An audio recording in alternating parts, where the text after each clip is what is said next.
January 26, 1966. Australia Day. A radiant summer's day in Adelaide, South Australia. The air hummed with holiday cheer, a soundtrack to a seemingly simpler time. Children played freely, trust was abundant, and the world felt safe. Yet, on this very day, an ordinary family's life would be shattered, and Australia's collective innocence would be forever lost. The disappearance of 3 young siblings from a bustling beach would ignite a mystery that has haunted the nation for over half a century. At the heart of this unfolding tragedy were the Beaumont children, Jane, aged 9, Arnna, 7, and their younger brother, Grant, just 4 years old. They lived with their devoted parents, Jim and Nancy Beaumont, in the quiet suburb of Somerton Park, a short distance from the popular Glenelg Beach.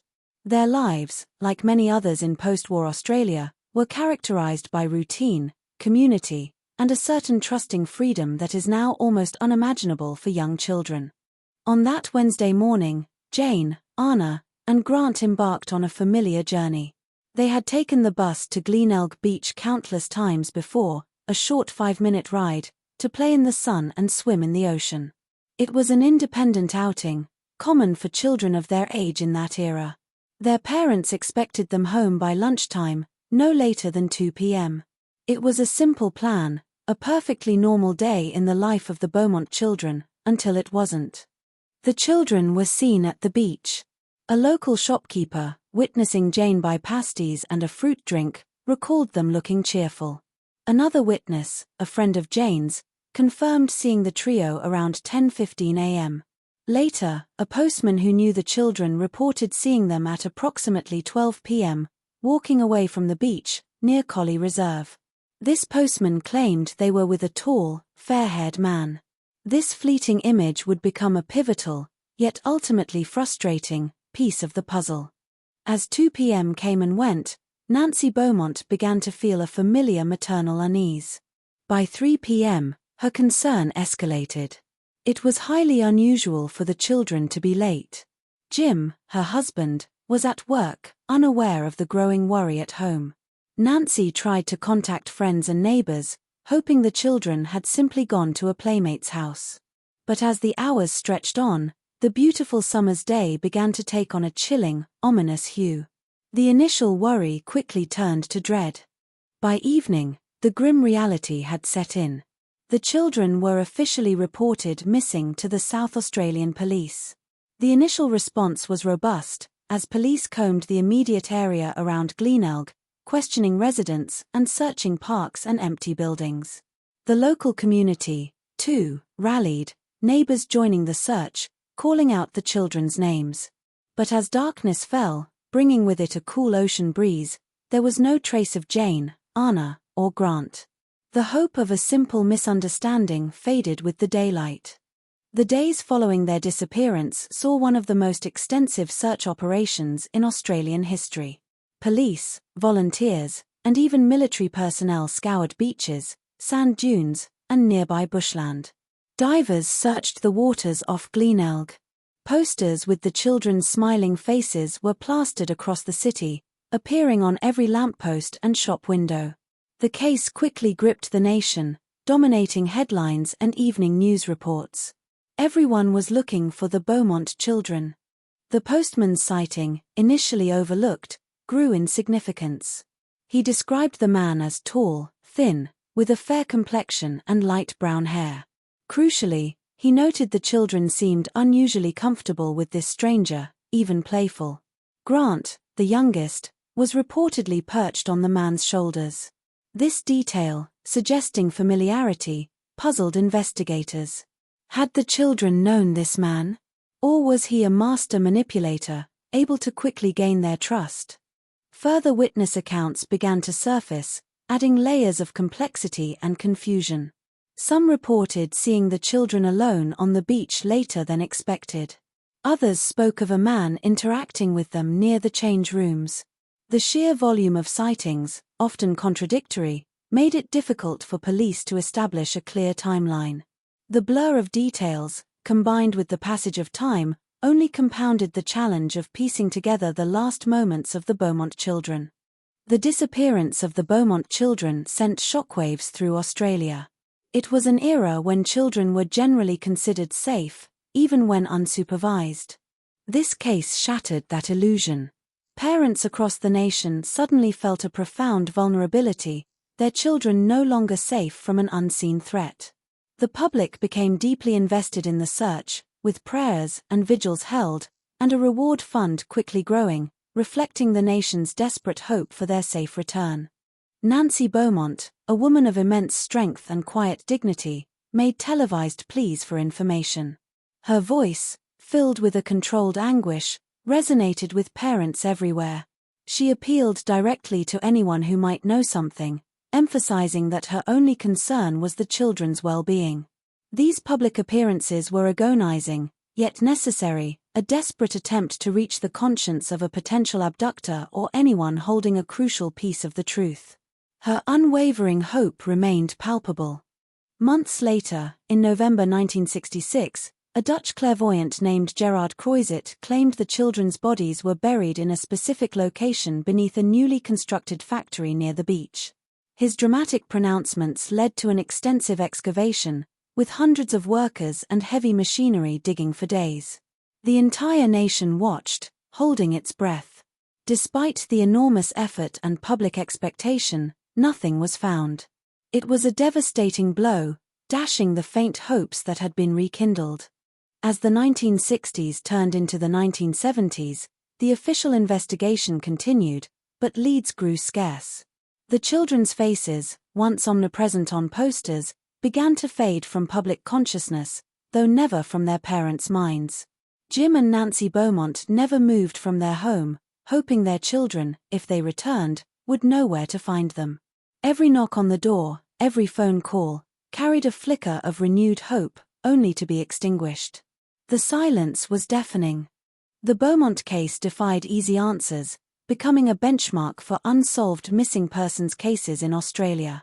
It illuminated the stark reality that sometimes, children simply vanish without a trace, leaving behind an unbearable void. The police files swelled with theories, witness statements, and dead ends, a testament to the sheer volume of effort poured into the investigation. But despite all the resources, the public appeals, and the desperate hope, the mystery deepened with each passing year. Decades later, a prominent suspect emerged, Harry Phipps. A wealthy local businessman, Phipps bore a striking resemblance to the postman's description of the man seen with the children. He owned a property very close to Glenelg Beach and was known to have a problematic interest in young children. His son, Hayden Phipps, came forward in 2007, claiming his father had told him he was involved in the disappearance. This testimony provided a powerful new direction for the cold case investigation. In 2013, a significant breakthrough appeared. Ground-penetrating radar identified an anomaly beneath Phipps' former warehouse, the same factory site previously excavated in 1966 after the clairvoyant's tip. This new evidence, combined with Hayden Phipps's testimony, prompted another major excavation in 2018. The site was meticulously dug up, centimeter by painstaking centimeter, reigniting national attention and the hopes of the Beaumont family. The world watched, waiting for answers. Tragically, after weeks of intense digging, the 2018 excavation yielded no human remains or any definitive evidence related to the Beaumont children. The anomaly detected by the radar was attributed to natural soil disturbances or discarded animal bones. It was another devastating disappointment for the family and for the community that had hoped for closure. The suspect, Harry Phipps, had died in 2004, taking any potential answers with him to the grave, further complicating the investigation. Another name frequently linked to the Beaumont case is Bevan Spencer von Einem, a convicted serial killer from Adelaide. He was found guilty of the murder of Richard Kelvin in 1983 and is suspected of involvement in other disappearances. While never formally charged in the Beaumont case, police investigated potential links, given his pattern of targeting young males and his presence in the Adelaide area during the 1960s. However, no direct evidence has ever connected him to the three siblings. A lesser-known theory involves a boy with the dogs whom Grant Beaumont reportedly described to his mother days before the disappearance. Grant claimed he and his siblings had played with this boy and his dogs on the beach. While this could be an innocent interaction, some speculate it might have been an initial contact point for an abductor, subtly grooming the children for a later encounter. The detail adds a layer of premeditation and sinister intent to the otherwise casual meeting. The Beaumont case became a tragic turning point for Australian society. Before 1966, it was common for children to walk to school, play in parks, and visit friends unsupervised. The disappearance of Jane, Arnna, and Grant fundamentally altered this paradigm.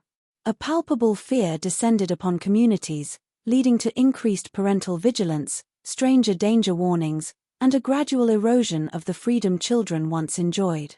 The case marked the end of an era of perceived safety. For Jim and Nancy Beaumont, the pain was unimaginable and unending. They dedicated their lives to finding their children, never giving up hope, even as the years turned into decades. They endured every false lead, every crackpot theory, every fresh excavation, their hope rekindled only to be crushed again. Their stoicism in the face of such profound loss became a quiet testament to their love and resilience. Their lives were forever defined by the children they lost. In memory of Jane, Arnna, and Grant, a plaque was erected at Glenelg Beach. It serves as a stark reminder of the 3 young lives lost and the enduring mystery that surrounds their disappearance. The memorial also stands as a tribute to Jim and Nancy Beaumont, who passed away without ever knowing what happened to their beloved children. It is a place for quiet reflection, for remembering the vibrant spirits that once graced the shores of Glenelg. The Beaumont children case remains an active missing persons investigation. The file, voluminous and complex, is reviewed regularly, and new leads, however faint, are still pursued. Advances in forensic science, DNA analysis, and digital forensics offer new avenues that were unimaginable in 1966. Hope persists that one day, a piece of evidence, a deathbed confession, or a technological breakthrough might finally provide the answers that have eluded generations of investigators. Over the years, age-progressed images of the Beaumont children have been released. These poignant images show what Jane, Arnna, and Grant might look like as adults, as middle-aged individuals, and even as seniors. They are a powerful, heartbreaking reminder of the lives they never got to live, the milestones they never reached. These images keep their memory alive and serve as a visual plea, hoping someone, somewhere, might recognize them. The case has been the subject of countless books, documentaries, and news articles, each attempting to unravel the layers of mystery. The intense media scrutiny has kept the story alive, ensuring the children are not forgotten. However, it has also led to speculation, amateur sleuths, and, at times, sensationalism, which can complicate genuine investigative efforts. Balancing public interest with the sensitivity of the case remains a challenge for media and law enforcement. Beyond Gerard Croizet, numerous psychics and clairvoyants have offered their visions over the decades, each claiming to know the children's fate or resting place. The sheer desperation of the parents, and the public, often led to these tips being taken seriously, at great emotional and financial cost. Alongside these, countless hoaxes and false confessions plagued the investigation, diverting valuable resources and inflicting further pain on the Beaumont family. The case became a magnet for the misguided and the malicious. The Beaumont case inflicted a deep wound on the Australian psyche. It became a symbol of lost innocence, a stark reminder that even in an idyllic nation, darkness could lurk beneath the surface. For a generation, stranger danger became a household phrase, and parents guarded their children with a vigilance unseen before. The memory of Jane, Arnna, and Grant serves as a permanent scar, shaping how Australians view childhood freedom and safety to this day. What makes the Beaumont case particularly chilling is the apparent lack of violence or overt struggle. The children simply vanished. This suggests a perpetrator who was either incredibly cunning, or who had already gained their trust. The notion that a child could walk away with a stranger in broad daylight, in a public place, without attracting suspicion, was profoundly disturbing. It hinted at a darker, more insidious form of predation, a threat that was difficult to identify or guard against. In the years since the 2018 dig, authorities have reiterated their commitment to solving the case. New investigators have been assigned, bringing fresh perspectives and leveraging modern techniques. While direct leads may be scarce, the continuous review of cold cases sometimes uncovers overlooked details or allows for retesting of old evidence with new technology. The hope is that with each passing year, the odds of a breakthrough, however slim, do not entirely diminish.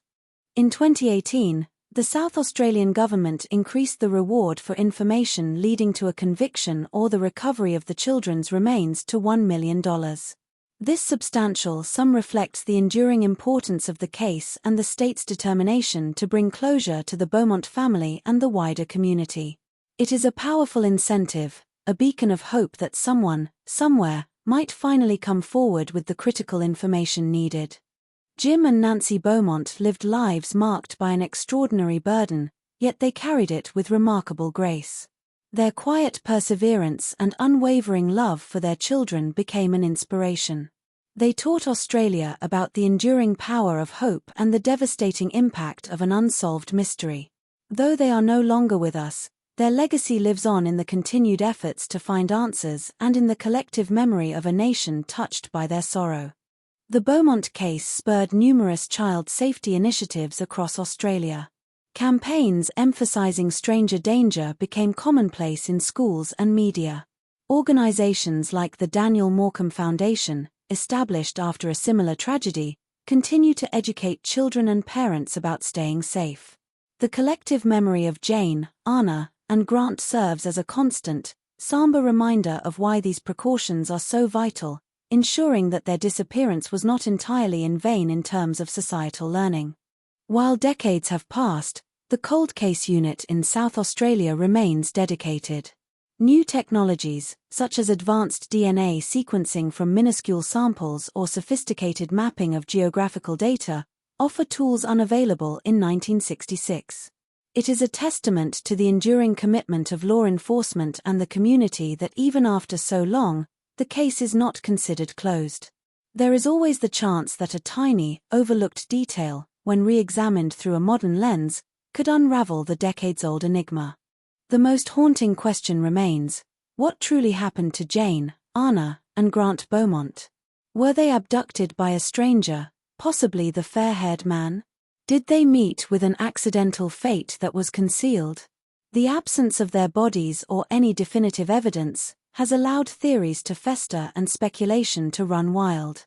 The lack of closure perpetuates the pain for their remaining family and for a nation that vividly remembers the children who went to the beach and never came home. Every Australia Day, as families flock to beaches and celebrate summer, the story of the Beaumont children resurfaces. It's a somber reminder beneath the festivities, a quiet moment of reflection for a family and a nation irrevocably altered. Their faces, once symbols of youthful innocence, are now poignant reminders of a mystery that continues to defy resolution, echoing through generations, a testament to the profound and lasting impact of their disappearance. Glenelg Beach itself stands as a silent witness. Its sands have been walked by countless families, its waves have crashed over generations. But for those who know its history, the beach carries a haunting echo of that fateful summer's day in 1966.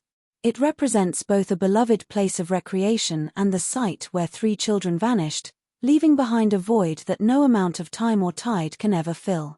The ocean keeps its secrets, as does, it seems, the land. Despite the passage of decades, the Beaumont children's case remains open, a flicker of hope enduring against the odds. For the surviving family and for Australia, the desire for answers persists, driven by the belief that someone, somewhere, holds the key. The memory of Jane, Arnna, and Grant will not fade as long as their story is told, and the search for truth continues. Perhaps one day, the final chapter of Australia's most enduring mystery will finally be written. The South Australian Police continue to encourage anyone with information, no matter how small or seemingly insignificant, to come forward. Cold cases are often solved decades later by a new witness, a deathbed confession, or a technological advance. The answers to what happened to Jane, Arnna, and Grant Beaumont are out there, waiting to be discovered. Their story is a powerful reminder that some mysteries refuse to be forgotten, and some truths are destined to eventually emerge. The Beaumont children's disappearance is more than just a cold case, it is a profound historical marker. It represents a pivot point in Australian society, a moment where innocence was lost and a new era of vigilance began. Their story is etched into the collective memory, a cautionary tale and a poignant reminder of the preciousness of childhood and the enduring pain of the unknown. And so, the mystery continues, a silent question mark over Glenelg Beach and the heart of a nation.